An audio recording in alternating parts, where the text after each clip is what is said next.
And in that time that I send upon you my divine help, you will call them once, and they all will stand up. Yes, sir. And when the messenger calls his people, and they all stand up bearing witness that there is no God but Allah, who came in the person of Master Barak Muhammad, and that Elijah Muhammad is his messenger, where will you be and how will you feel in that standing up? Will you say, oh my, I heard him calling us to the right path and I could have helped, but I didn't? Or will you be of those who say, I am one of the disciples of the Honorable Elijah Muhammad. I have disciplined myself to his will and to his cause, which is the cause and will of Almighty God Allah. And I'm striving hard now with my wealth and my life in the way of Allah. And in that day when victory comes and divine help comes to the messenger, you will be among those who rejoice because you were called to help and you did help. And so for your help, you are blessed. Assalamu alaikum. In the name of Allah, the most beneficent, the most merciful, who came in the person of Master Farad Muhammad, that great and magnificent God, we thank him for his intervention in raising amongst us the first begotten from the dead, the most honorable Elijah Muhammad. I want to welcome you, my listening audience, again to another installment of Know Thyself Radio Show, where we take the teachings of the most honorable Elijah Muhammad to solve the problems of the black man and woman of today. Assalamu alaikum. Welcome back again, my brothers and sisters, to Know Thyself Radio Show. And today, I really want to talk about a serious matter, as I always do. But as I'm looking on the news and I'm having conversations with my brothers and sisters, and I'm seeing all the real misunderstanding that and lack of information and knowledge that we have as it relates to what our real and true problem is. And after 400 plus years, it should be evident of what the situation and circumstances that we're facing. But somehow, in some way, we still are reluctant to face the reality of things. At the end of the day, we keep trying to find a reason to uphold, to prolong, to continue to practice and participate in our enemies and our devil's world. Yes, our devil, because we have taken ownership and possession of this devil. Because one, we created it, those who know the true history and the knowledge of the devil. But now we are holding on in such a sense that we're marrying them, we're best friending and befriending them, we're working for them and thinking we're working with them, and that we have some type of congenial relationship in the sense that all of those insidious things that were done throughout history are suddenly non-existent. That they're not that bad. Yeah, it's a fraction of them who still have those type of ill feelings and sentiments, but for the most part, they're good, honest people. Everybody just wants to live fair and free, to do what we want to do, to enjoy life and be prosperous, as if that's actually the reality of things. And then when you further have conversation with them, you start to see that their life that they thought they were living or want to live isn't as happy and pleasant as they would like. And so the guy that I am and the young man and God that I continue to grow into, I don't press them, but I start to ask questions. Hey, brother and sister, what's the real root of your problem? When you're looking to the situation that befalls you, let's get to the root of what's going on. And without giving example after example, without a shadow of a doubt, it's always the same answer. It always leads back to the same suspect. And so, as we want to be delusional as we like to be, if we want to be as confused or as ignorant as we would like to be to the reality of things, it gets to a certain point where you just can't fight it no more. You just can't hide it. And that's what I want to talk about today. I want to talk about the violent state of this country and the violent nature of the people who run it, brother and sister. The one that you keep saying isn't that bad. See, if you don't know who this white man is, and there you go again, Safe talking about race. No. But it's not about a hatred of somebody. It's about the ability to identify who and what they are, what their true nature is, so that you are not for any moment of time deceived or unaware of what the possibility of what not will happen or might happen, but what will happen. And that's what I want to talk about. And I think the messenger outlines it as always so perfectly. And I want to start off going to the message to the black man in America. And I want to read from you the chapter, The Devil. And he starts off, the devil fools and disgrace you. Why does he fool and disgrace you? How does he fool and disgrace you? Messenger Allah was going to give us and tell us. Page 100. Almighty Allah God and the nation of Islam elsewhere, Asia and Africa, the islands, are grieved and hurt to the heart to see you walking into the traps of your enemies, the devil, have and still are setting for you. Now let's break this down. Devils. What does it really mean? By their own admission in their own dictionaries, someone who is evil and wicked, someone who's hard and awkward to be around. Now, brother and sister, let's look at the reality of things. Who's harder? Who's more awkward to be around than that one that we have identified as the white man and white woman in this day and time? The only way you can truly be around them and be comfortable if you yourself are trying to emulate the very thing that they do. But when you see the things and the practices that they have, that they continue to practice, you yourself have to scratch your head sometimes and say, that's kind of weird. That's kind of crazy.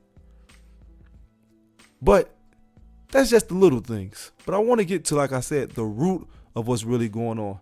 And that's the murder, the mayhem, the death, the devastation that is continuously brought unto our people. See, you don't understand that if you're ever going to have some freedom, if you're going to ever have some safety, if you're ever going to have some type of peace or prosperity, some type of justice, it's going to have to, as the scripture says so eloquently, come out of her, my people, and be not partakers of her sins. Be not partakers of her sins, for they have reached the heavens. There is not a place on this earth that the white man has touched that he has not polluted, devastated, or completely and outrightly destroyed. And I'm talking about the water. I'm talking about the air. I'm talking about the soil. I'm talking about the animals. Oh, best believe I'm talking about you and I. Oh no, you have no real resemblance of what God has intended and created you to be. You're a shell of your own self. The African that's in Africa, who was the mother and father of civilization, who created, like we always say, some of the greatest civilizations in mankind, who we always uplift and uphold, and we talk about the kings and queens that we're descendants of, are now begging for crumbs, are now in a situation where we produce all of the gold, we produce most of the oil, the diamonds, and all of the medicines and natural resources that come, the tires. How? Ghana and Liberia, you're going to have fields and fields of tires, fields where you can produce a number of rubber fields where you can produce numbers of tires, thousands and millions of tires, and you don't get any dividends from that. You're not able in a position to monetize off that for yourself. At the very least, even if you're not getting no one to buy your product, at least you can have cars that you make and produce yourself that you're able to use those tires with. You're not even doing that. Why is that? Because you have been totally void of God. You have left the Creator, and the Creator has left you. And because you have left the Creator, you have super and juxtaposed the white man as your God. And because he is your God, because you pray to him and serve him and continue to uplift him, you have no real position of power. Because, brother and sister, though he has made himself a God in the meaning that he has great influence and power, he is not the God. He is not the benevolent God. He is not the one that's going to make sure that you are a people that are free and have justice and equality in your life.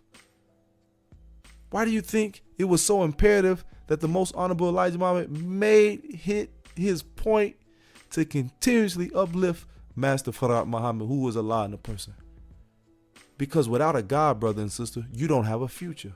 Without a God, brother and sister, you don't have a chance. Without a God, brother and sister, we will never overcome our circumstances and situations.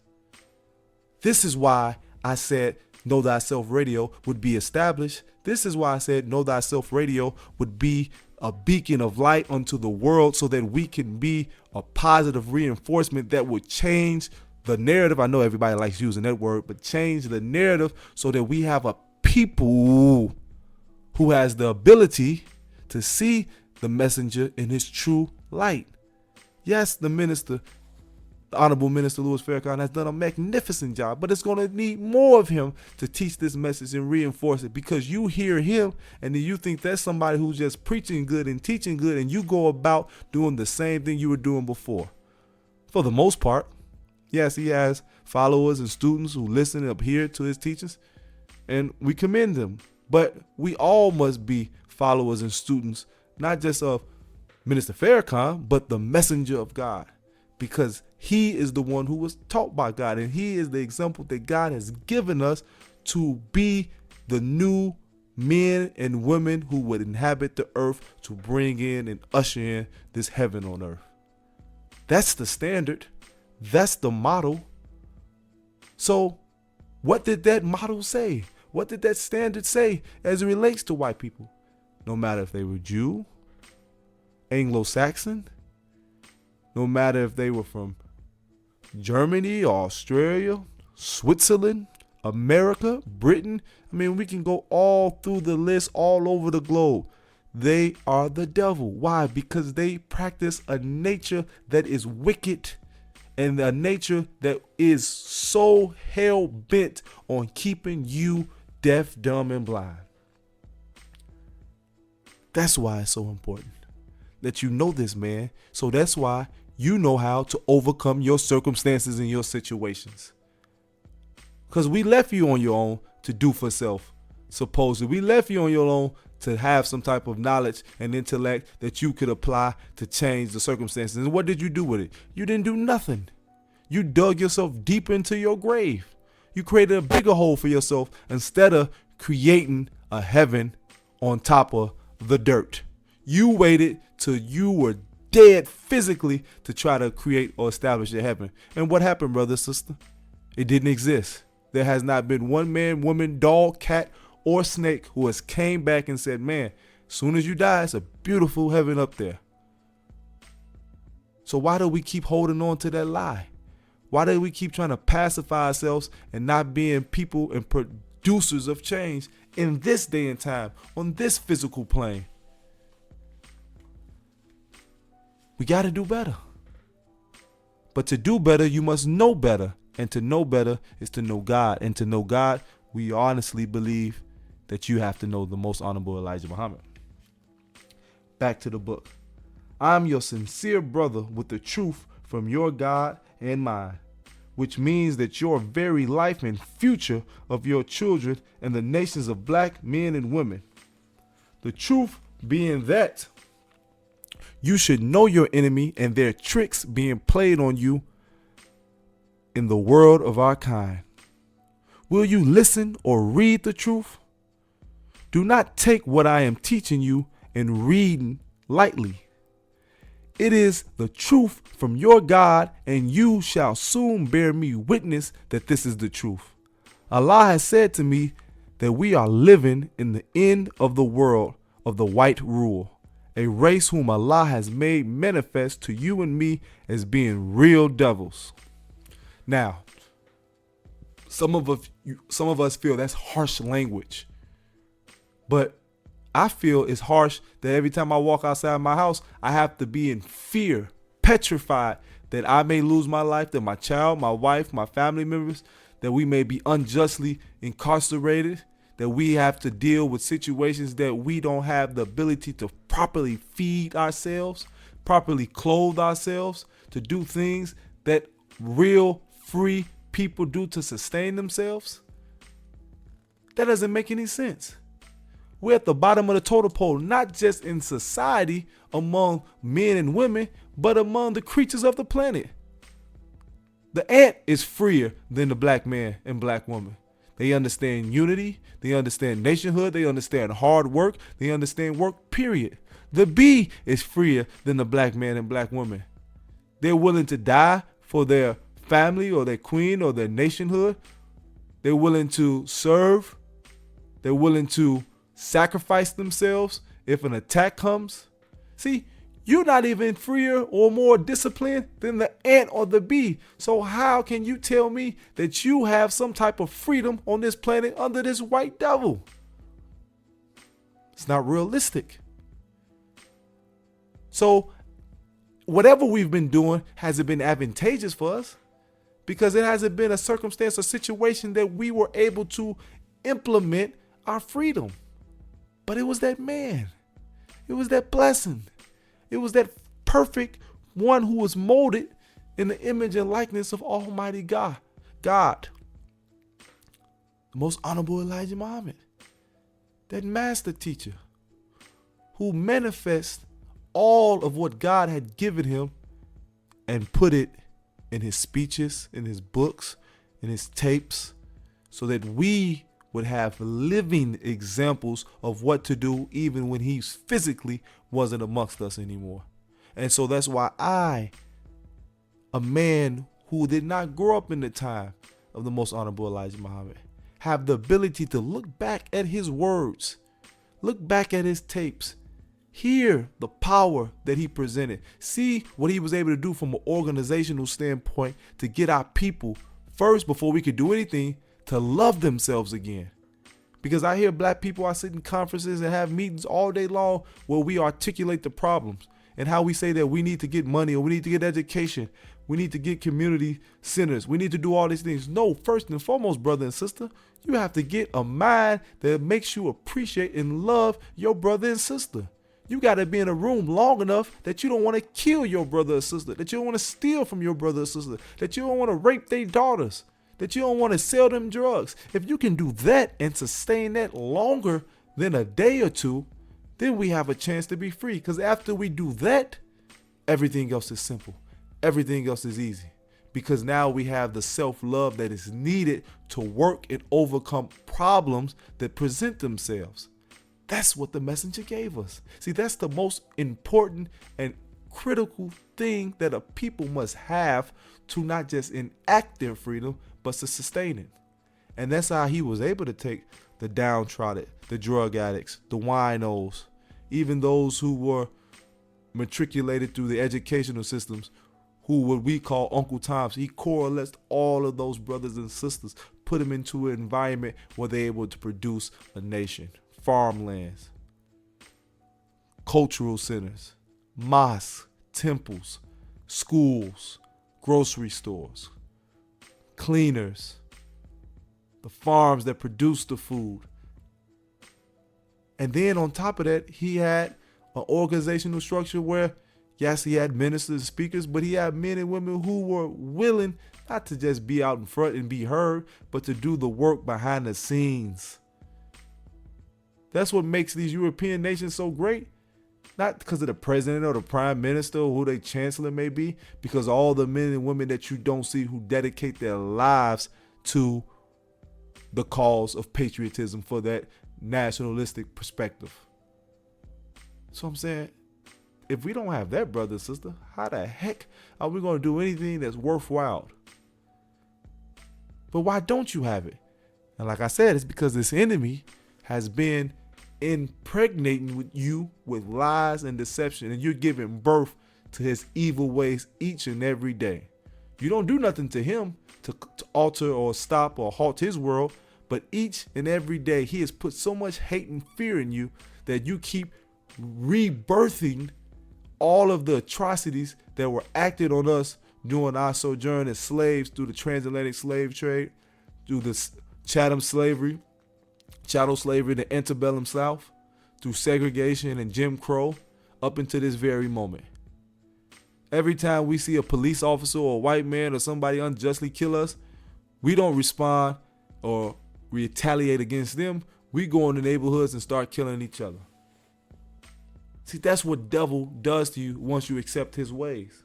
You start to emulate his characteristics. But their rule is up, brother and sister.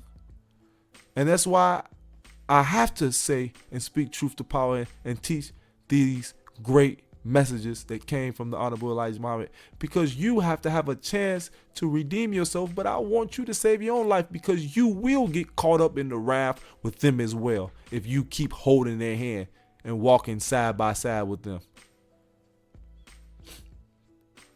The time has arrived, and you must know the truth of this race and yourself and nation. You must be reunited to your own nation. The time is ripe for your return. You will never again be slaves to any other nation.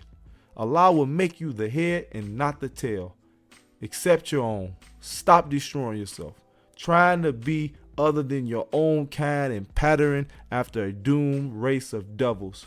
You may say, how am I to live without going along with my enemies' desires?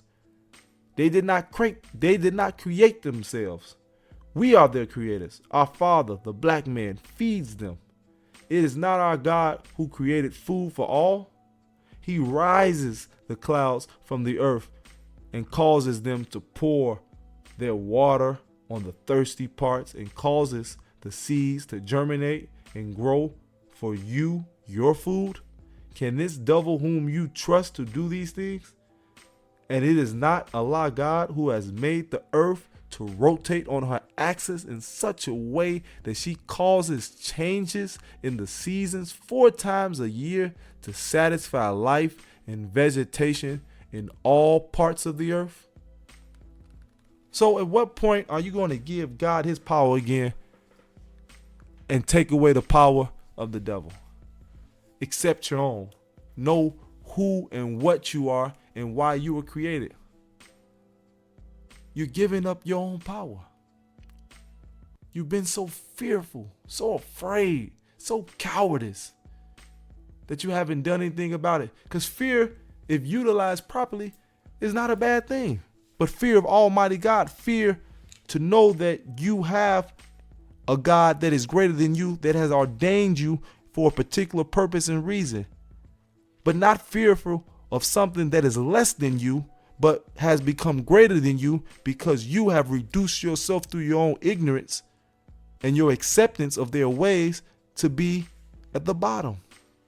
And now it's worse than fear than what we have. Because sometimes fear can allow you to do great things and overcoming some type of uncomfortable situation. But we have become cowardice. That means we're not just frightful and petrified. We're unable to do anything about it because we feel that if we act on it, the punishment will be worse. But what's worse than death, brother and sister? What's worse than the situations that we are currently in that have been tormenting us for these hundreds of years? 6,000 years is up.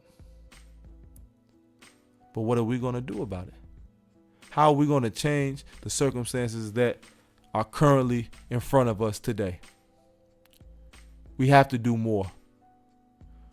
We have to understand why the messenger of God has done this. But I want to take a break from the messenger. I want to read something because ever since, and I said earlier that this race of people have had contact with us, they've been nothing but devils. And I know people may notice about Christopher Columbus, but I want to go a little deeper about the first thing that he said to himself when he got off that boat and encountered the new land, supposedly that he discovered, but that was already there and people had already been inhabited when he came in contact with those so-called Indians. And I want to give a disclaimer. When he landed here in 1492, the Indians or the natives that he came in contact with didn't look like the so-called Native Americans of today. The Native Americans of today have been totally whitewashed, and that's by design. Read the history on the $5 Indians and those who white men seen the benefit of what would happen through the native treaties that were established that allowed them to get reservations of land and get casinos and different things like that, tax breaks, that would sign up under the auspices of being Native American, and actually they was white as the day. And then you have another group of so-called Native Americans who had been indoctrinated by a lot of the white men who slept and raped the natives and continued to do that over and over generations, which made a lighter race. Sounds familiar? But the ones who first, when those Spaniards and those Portuguese and those Europeans first encountered the natives over here in this land, they were black as you and me. Blacker in a lot of cases. Dark people. Hue. When Christopher Columbus first landed in the North Americas, he landed in what we call today Haiti. How do you think those brothers and sisters look today? Those are dark-skinned brothers and sisters. Are you saying, well, those are from the transatlantic slave trade? Absolutely. But they were very close to the complexion of the people of today, because we were already coming on those routes. It's a route from West Africa to the Americans that don't even have, it's a stream of wind that takes you straight there. That's why the hurricanes are said to start on the west coast of Africa and hit the Americas. It's a natural path that we understood because we were able to circumnavigate the planet with the knowledge of Almighty God. This isn't nothing new to us. This is what we've been doing. But I want to read to you what this devil said. Now, this is what Christopher Columbus said as soon as he got off the boat in reference to the natives there. They brought us parrots and balls of cotton and spears and many other things, which they exchanged for the glass beads and hawk bills. They willingly traded everything they owned. They were well built with good bodies and handsome features. Now, who does that sound like? But the black man. You're naturally athletic. You're naturally strong. Naturally good looking. Naturally handsome. That's where they get the tall, dark, and handsome from. We're talking about you. They did not bear arms and do not know them, for I showed them a sword. They took it by the edge and cut themselves out of ignorance. We were no war for people. That wasn't our nature. We're people of peace. People of peace, of Islam. They have no iron. Their spears are made of cane. But listen to what he says. They will make fine servants. With 50 men, we could subjugate them all and make them do whatever we want. Now, that's somebody's nature. Before he had a conversation, before he got to spend a whole day with these different people, the first thing he thought about as soon as he got off the boat was, hey man, we could take these people. With a small group of us, we can control this whole island and make them servants and make them slaves. Now, this was in the 1400s. Europeans didn't have a lot of contact with black people. The first time they really had contact with black people on a mass scale in years after their creation was in the Moors came to Spain and Portugal and stuff like that, 1711. So, but for the most part, it wasn't no real connection that they had. You had a few people that was taught to travel, Marco Polo and those guys, but they didn't know them like that. So if they didn't have a real connection and understanding about these people, what would make them think that the first thing that they should do is subjugate them, is make them slaves? That's because that's their nature. And you think somehow in this day and time that their nature has changed. But how could it? Every chance and every example that they give you and I, it shows and proves that this devil is still the same person, doing the same devious and demonic things that they've always done and hasn't changed one iota. Now I want to read something else. And I just want to really elucidate this point. And I'm going to let Columbus go with his wicked devil itself. Because of Columbus' exaggerated report and promises, his second expedition was given 17 ships and more than 1,200 men. This is because he had been lying to the king and queen, telling them there was unlimited gold. The aim was clear: slaves and gold. They went from the island to island in the Caribbean, taking Indians as captives. But the word spread of the Europeans' intent that they found more and more empty villages on Haiti. They found that the sailors left behind at Fort Navidad, which is Christmas for all you Christians out there who practice Christianity. This is the Christmas. This is the day of Jesus.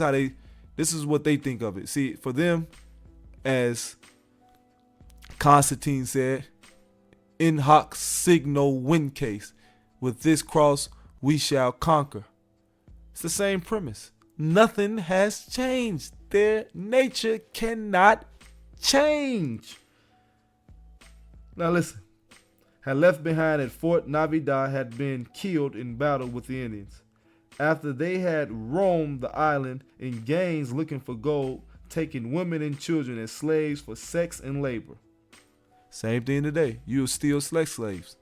I know you think that you're in a committed relationship, but here's some of the horrific stories that these women, black women, have from dating white men.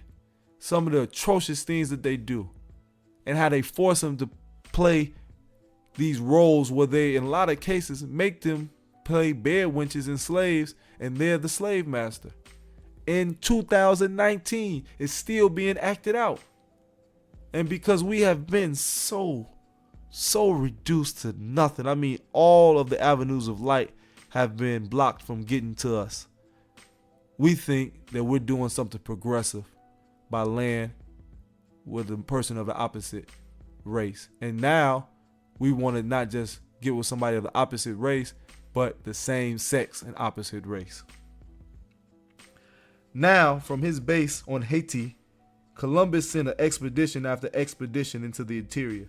They found no gold fields, but they had to fill up the ships returning to Spain with some kind of dividend. In the year 1495, they went on a great slave raid, rounded up 1,500 Arawak men, women, and children, put them in pens guarded by Spaniards and dogs, then picked the 500 best specimens to load onto ships. Of these 500, 200 died en route. The rest arrived alive in Spain and were put up for sale by the archdeacon of the town. Think about that, you deacons that you emulate. That's the deacon. That's the town's deacon, who reported that although the slaves were naked as the day they were born, they showed no more embarrassment than animals. Columbus later wrote, "Let us, in the name of the Holy Trinity, go on sending all the slaves that can be sold." They were backed by the Catholic Church. Christianity, as so teaches the most honorable Elijah Muhammad, is a slave-making religion.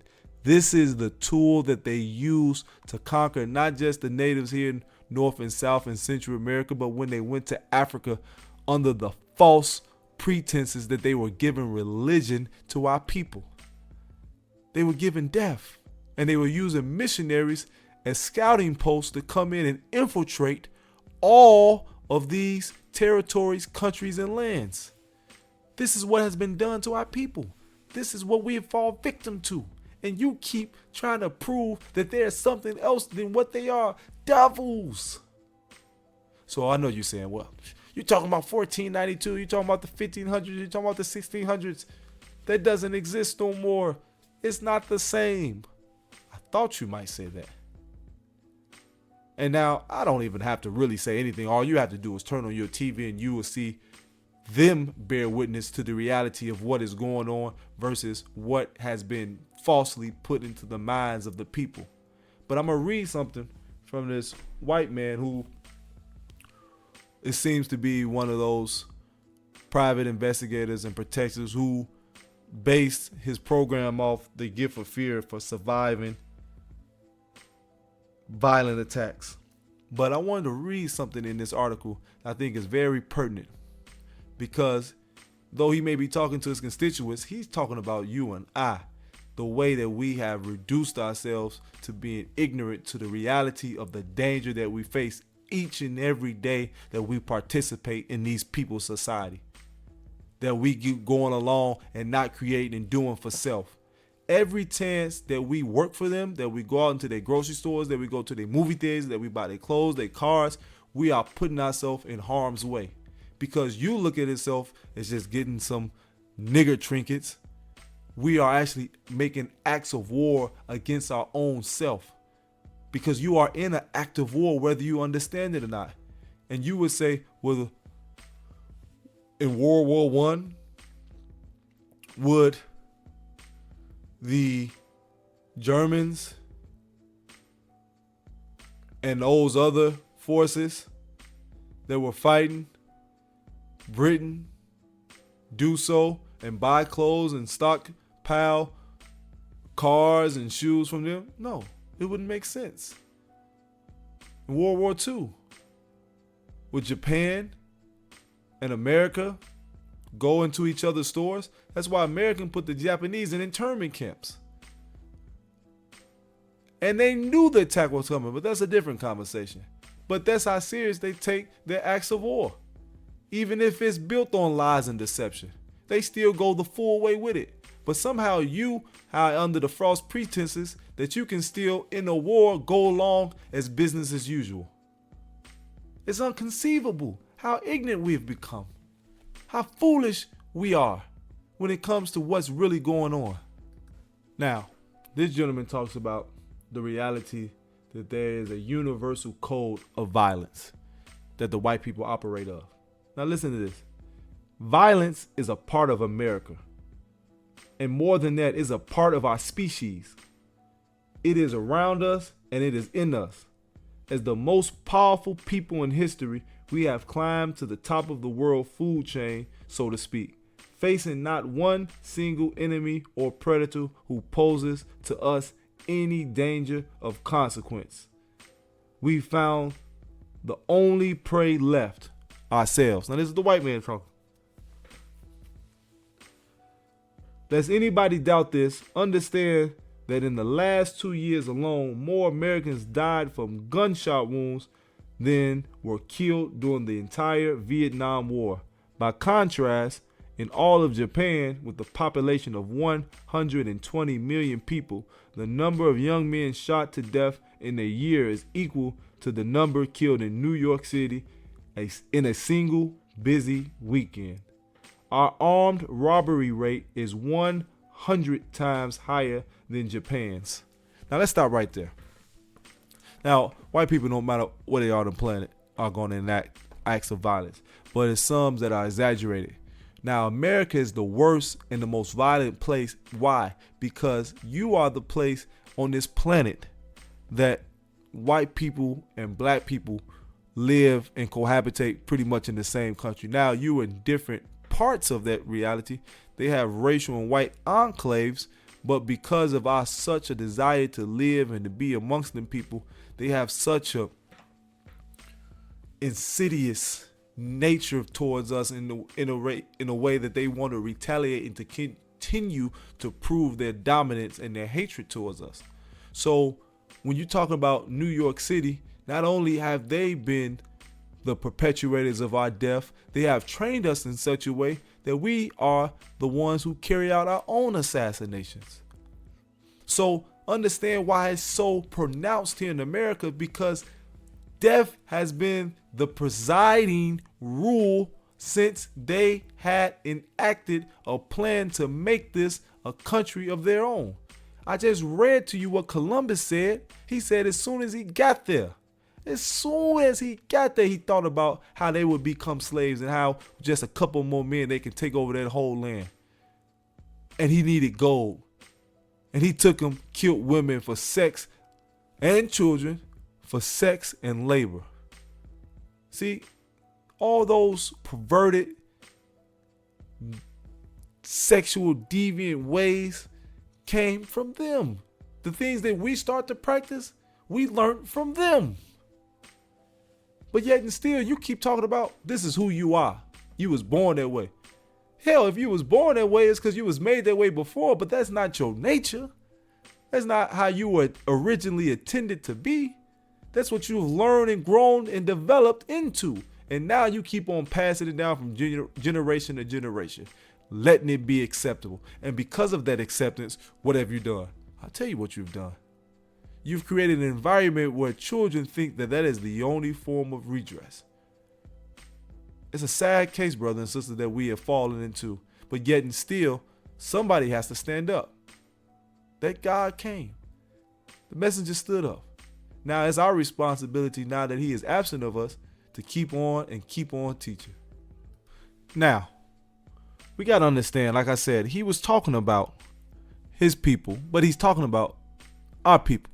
Because I'm only going to relate to what relates to us. So I want you to hear this. Listen to what he says. I presented these facts about the frequency of violence for a reason, to increase the likelihood that you will believe it is at least possible that you or someone you care for will be a victim at some time. White supremacy. You can't escape it.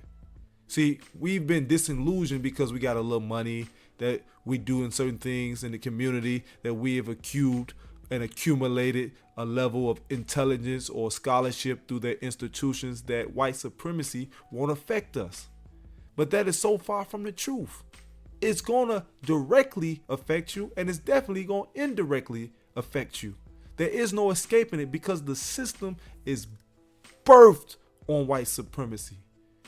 That is something that we can't not continue to ignore.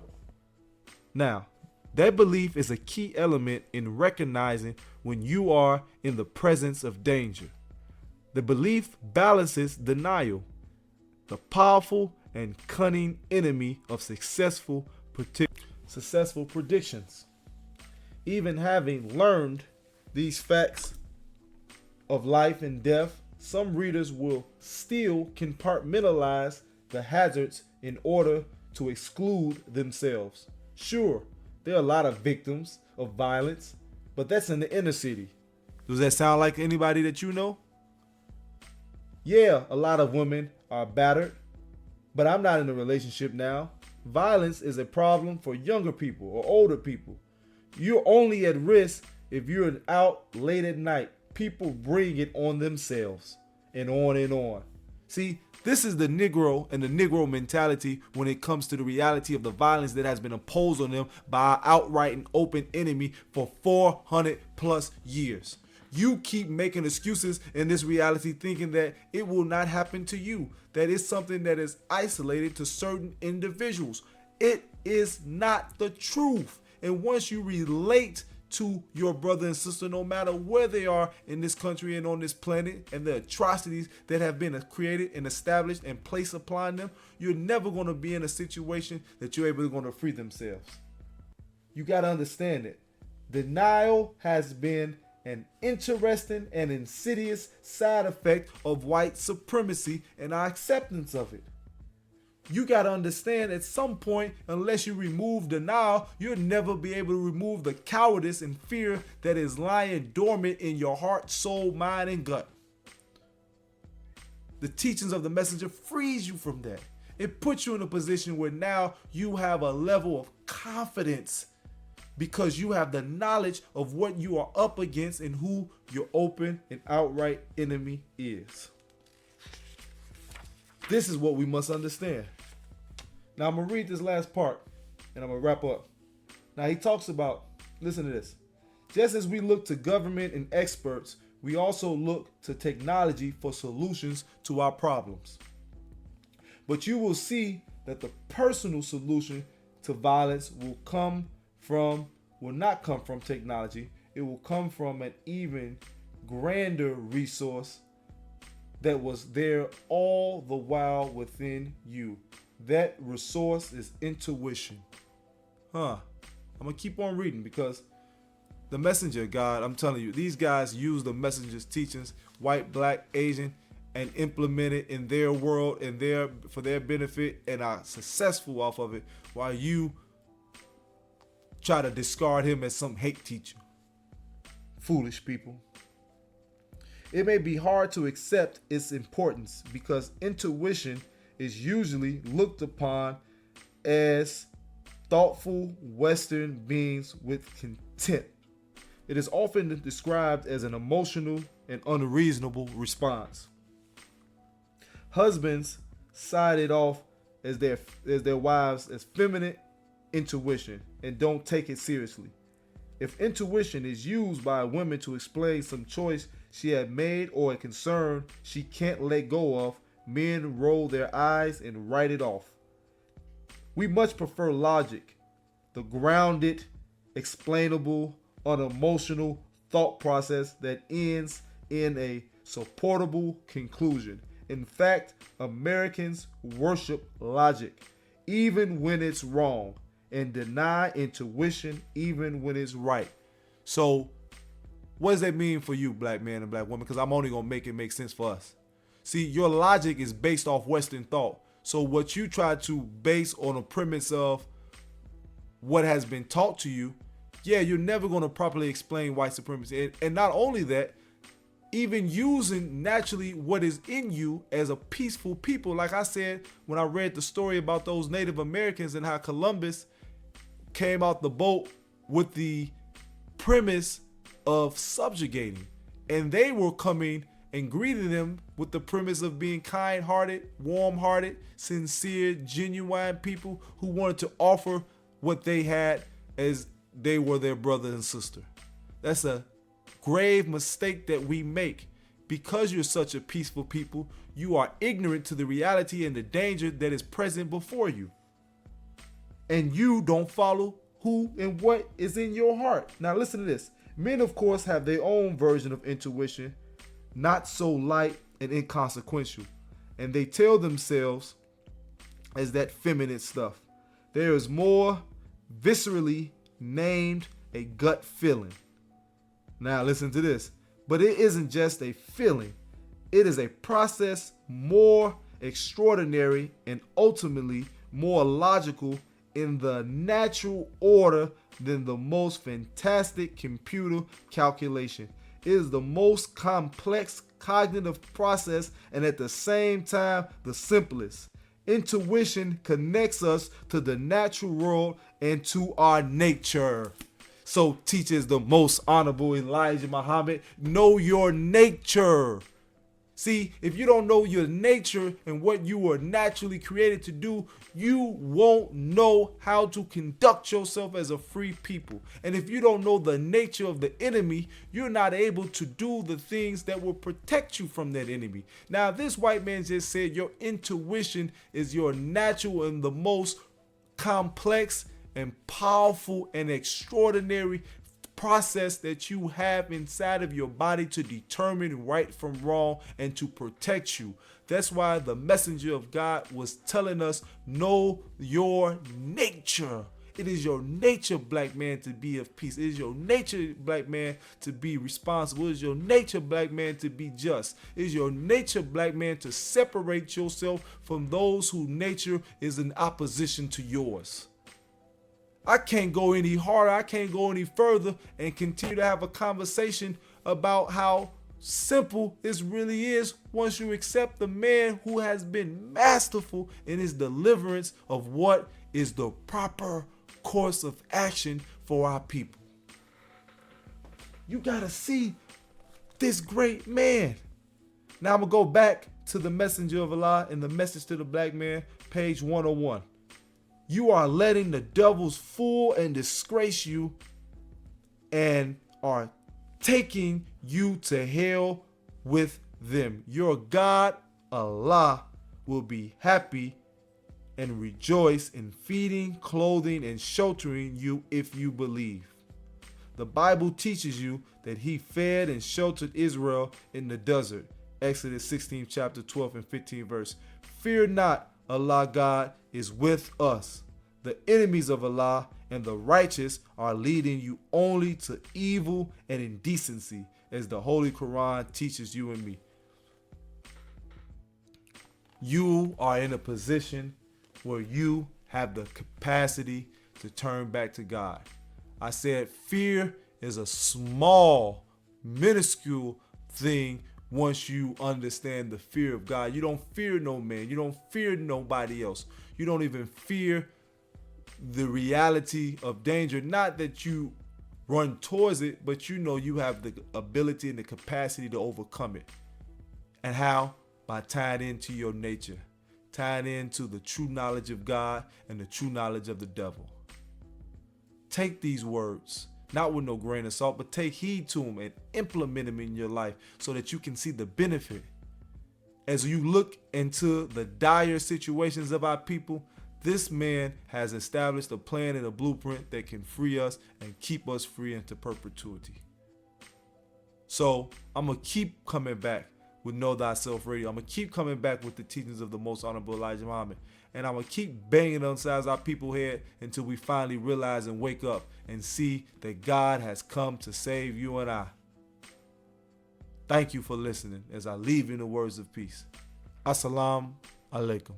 So in the Holy Quran it reads, O you who believe, shall I lead you to a merchandise which will deliver you from a painful chastisement? Quoting You scripture should of the Holy believe in Quran. Allah and His Messenger and strive hard in Allah's way with your wealth and your lives. This is better for you. Did you? But look at this admonition. Strive hard in the way of Allah and His Messenger with your wealth and your lives.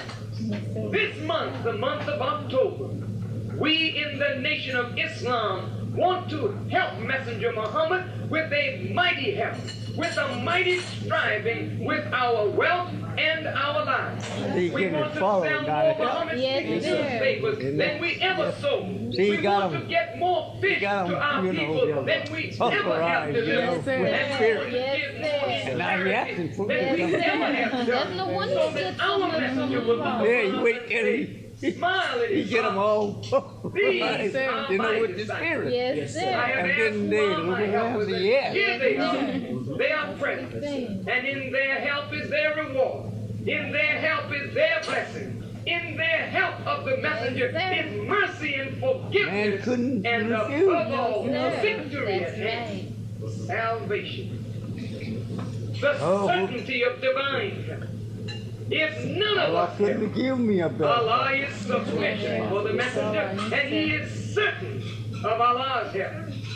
If you feel as I This man feel, is a helper, right? Yes, we should unite with Messenger He preaches Muhammad for to help. help him, That makes him so a that great. when Allah's Yes, help sir. comes, that help will also come to us. Thank you for listening. May Allah grant you the light of understanding as I preach you in the Arabic language. Assalamu alaikum. Thank you, Mom.